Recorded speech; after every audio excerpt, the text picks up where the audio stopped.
Mesdames, Mesdemoiselles, Messieurs, bienvenue sur le site officiel de cette Open Nice Côte d'Azur. L'heure est grave. Tout le monde est sur les dents. Les polices du monde entier nous ont prévenus, que ce soit la DST, que ce soit le GIGN, FBI, la CIA, Interpol, même le KGB. Apparemment, un joueur a décidé d'effacer des tablettes. Spaggiari qui avait réussi le casse du siècle, pas besoin de vous le rappeler. Un joueur apparemment veut mettre la main sur le magot ici de cette Open de Nice Côte d'Azur. Alors bien évidemment, on va mener notre enquête tout au long de la semaine. On pense tout de suite à Robin Hood Söderling, le Robin des Bois, celui qui détrousse les riches pour redonner aux pauvres, qui en plus d'actualité avec le Festival de Cannes.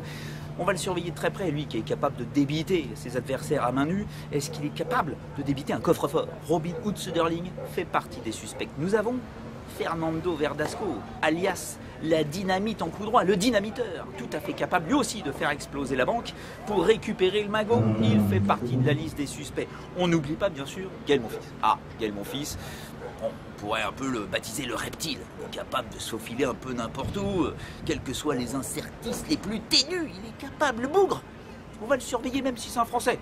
Hein, on sait jamais, normalement il est innocent, mais dans la balance, on va le surveiller quand même. On n'oublie pas Marcos Baghdatis, alias The Smile, le sourire. Marcos qui est capable de vous hypnotiser un petit peu comme le serpent K dans le livre de la jungle. Alors attention, Marcos, il va avoir un match un peu compliqué contre Mario Ncic, on va suivre ça. C'est vrai que si jamais il arrivait à passer, il deviendrait véritablement suspect. On n'oublie pas Albert Montanes, alias le vieux, beaucoup d'expérience. C'est le genre de petit gars à écouter les chiffres qui traînent là comme ça, et puis paf, il entend le déclic, il ouvre le coffre, il prend la mise, il l'a fait à Estoril.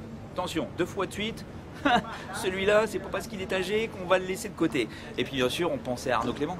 Arnaud Clément, bah oui, la clé, capable d'ouvrir toutes les serrures. Malheureusement, Arnaud Clément, il a perdu, donc automatiquement, il fait plus partie de la liste des suspects. Mais qui va essayer de casser la baraque ici, dans cette Open de Nice Côte d'Azur? Et ben ça, on vous donne rendez-vous tous les jours sur le site officiel. On trouvera, et il va payer.